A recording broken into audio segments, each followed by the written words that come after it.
बिस्मिल्लाहिर्रहमानिर्रहीम dear students.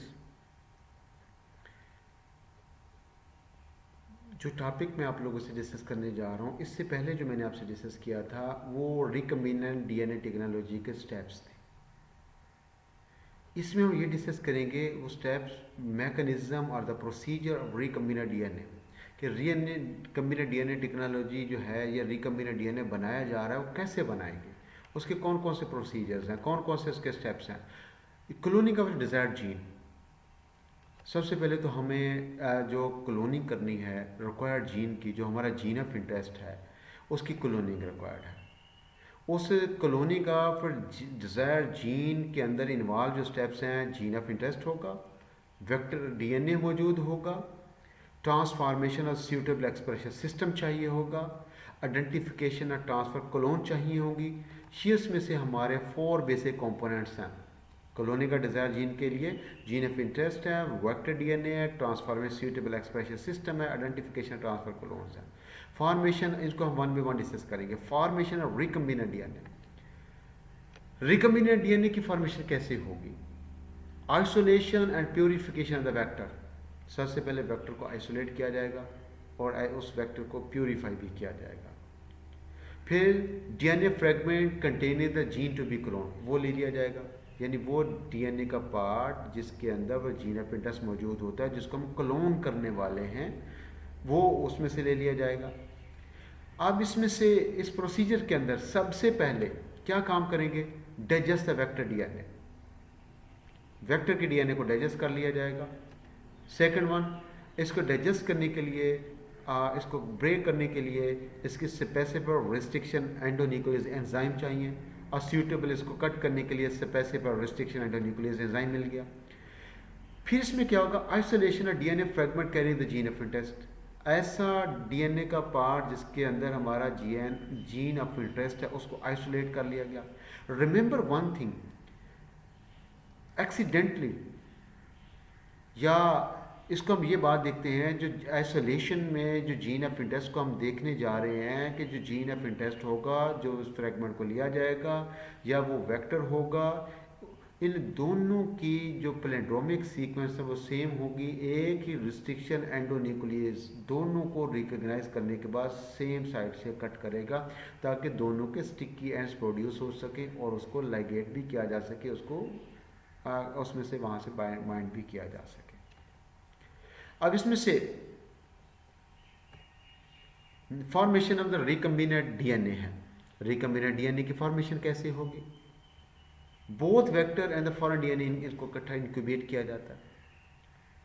हमने सबसे पहले कट कर लिया, किसको कट किया था, वेक्टर को भी कट कर लिया और जीन ऑफ इंटरेस्ट को भी कट कर लिया, सेम रिस्ट्रिक्शन एंडोन्यूक्लियस एंजाइम से कट किया और इनके रिस्पॉन्स में स्टिकियंस प्रोड्यूस हो गए।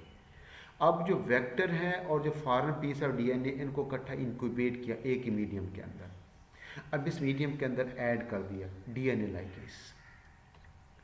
आफ्टर दैट जब डीएनए लाइगेज किया, उन्होंने वेक्टर के डीएनए और फॉरेन डीएनए या जीन ऑफ इंटरेस्ट था, उन दोनों के दरमियान फास्फोडाइएस्टर यानी कोवलेंट बॉन्ड बना दिया।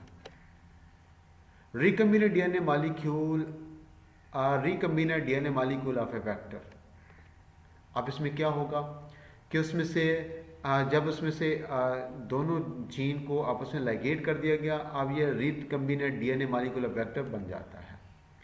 अब इसमें से बनने के बाद ट्रांसफॉर्मेशन और एक्सप्रेशन सिस्टम इसको रिक्वायर्ड है।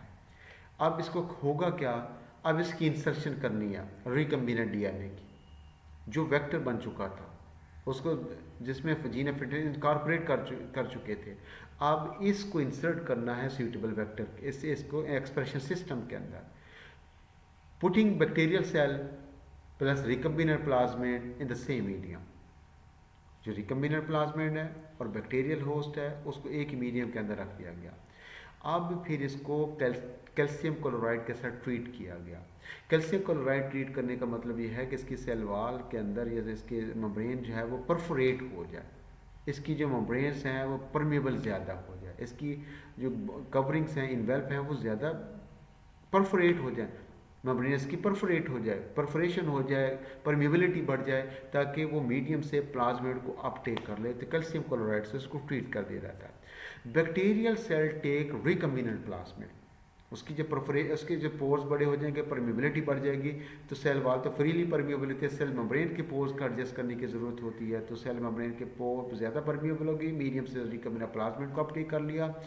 अब इसमें से सेल प्रोड्यूसेस, जिसने प्लाज्मिड को अपटेक कर लिया था रिकम्बिनेंट प्लाज्मिड को, बैक्टीरिया क्लोन फॉर्म।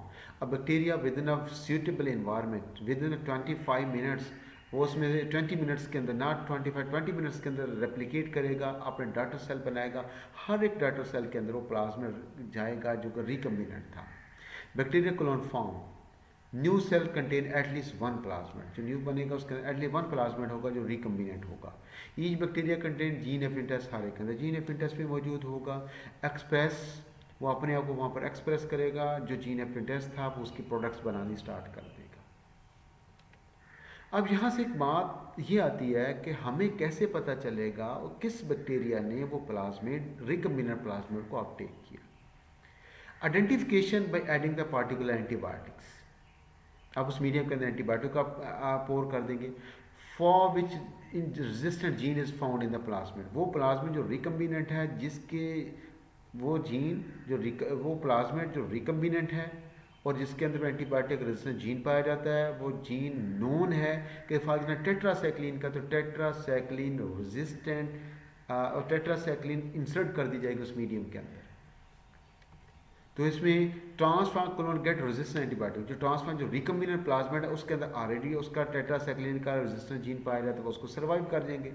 वो बैक्टीरिया जिसके अंदर वो जीन ऑफ इंटरेस्ट मौजूद नहीं है, वो रिकम्बिनेंट डीएनए मौजूद नहीं होगा, उसके अंदर टेट्रासाइक्लिन रेजिस्टेंट जीन मौजूद नहीं होंगे, वो डेड हो जाएंगे। जो ट्रांसफॉर्म क्लोन्स होंगे वो अलाइव रहेंगे, वो ग्रो करते रहेंगे। और अनट्रांसफॉर्म, जिन्होंने वो जीन ऑफ इंटरेस्ट जो उसने रिकम्बिनेंट प्लाज्मिड को अपटेक नहीं किया, उसके अंदर वो स्पेसिफाइड एंटीबायोटिक रेजिस्टेंट जीन भी मौजूद नहीं था, वो उस एंटीबायोटिक के डालने की वजह से अनट्रांसफॉर्म क्लोन सारे के सारे किल हो जाएंगे बाय द एंटीबायोटिक।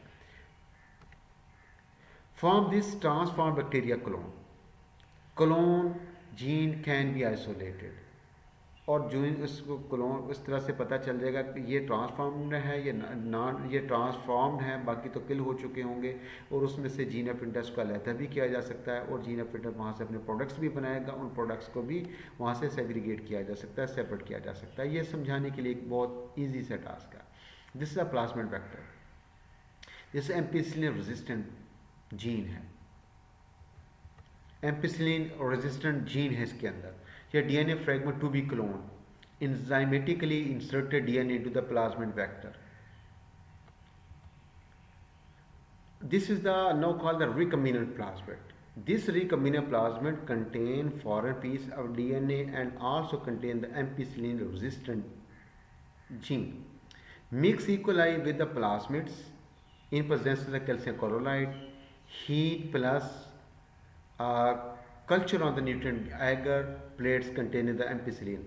अब इस प्लाज्मिड्स को ऐसे मीडियम के ऊपर रख दिया गया, इकोलाई के साथ इस प्लाज्मिड को मिक्स कर दिया गया, इकोलाई भी रख दिया, बैक्टीरिया रख दिया गया, प्लाज्मिड भी इंसर्ट कर दिए गए, और एगर भी रख दिया गया, कल्चर मीडियम भी प्रोवाइड कर दिया गया, एम्पिसिलिन भी उस मीडियम के अंदर डाल देंगे। अब देखें, दिस इज इकोलाई क्रोमोसोम। अब ट्रांसफॉर्म सेल सर्वाइव, ये इसके अंदर ये प्लाज्मिड इसने अपटेक कर लिया, इसने प्लाज्मिड अपटेक नहीं किया, इसको ट्रांसफॉर्म कहेंगे, इसको अनट्रांसफॉर्म कहेंगे। इसके अंदर टेट्रासाइक्लिन, इसमें एम्पिसिलिन जीन था, इसके अंदर एम्पिसिलिन जीन मौजूद नहीं था। अब ये सर्वाइव कर जाएगा, ये उसमें से किल हो जाएगा, इससे जितने भी उसमें से बैक्टीरिया सर्वाइव करेंगे वो ट्रांसफॉर्म सेल ये बैक्टीरिया सर्वाइव करेंगे। अब ये प्लाज्मिड आपस में रेप्लिकेट करेगा, इसी सेल के अंदर अपनी तादाद को बढ़ाएगा, और उसके डाटर सेल्स होंगे, हर एक डाटर सेल के अंदर मल्टीपल एटलीस्ट वन उसमें रिकम्बिनेंट प्लाज्मिड चला जाएगा। अब रिकम्बिनेंट प्लाज्मिड जो होगा, जिस तरह से एक ह्यूज बैक्टीरियल कॉलोनी बन जाएगी, जब बहुत ज़्यादा इसमें से रिकम्बिनेंट डीएनए का पीस चाहिए होगा, तो यही टेक्निक अडाप्ट की जाती है, क्लोनिंग की टेक्निक अडाप्ट की जाती है। अब तो इसमें जीन को भी आइसोलेट करके फर्दर इन्वेस्टिगेट किया जा सकता है। दूसरी तरफ ये भी हो सकता है जो जीन ऑफ इंटरेस्ट इंसर्टेड है उसकी जो प्रोडक्ट्स होंगी वो प्रोडक्ट्स मीडियम के अंदर आ जाएंगी, वो प्रोड्यूस करना स्टार्ट कर देगा। उन्हीं डाटर सेल से उस प्रोडक्ट्स को फिल्टर कर लिया जाता है, फिल्टर करने के बाद पैक किया जाता है, पैक करने के बाद मार्केट में सप्लाई कर दी जाती है। Thank you very much for your understanding. आपने यकीनन इसको अंडरस्टैंड कर लिया होगा और सब्सक्राइब करना मत भूलिएगा। अगर किसी किस्म की कन्फ्यूजन होगी then kindly let me know. Thank you very much.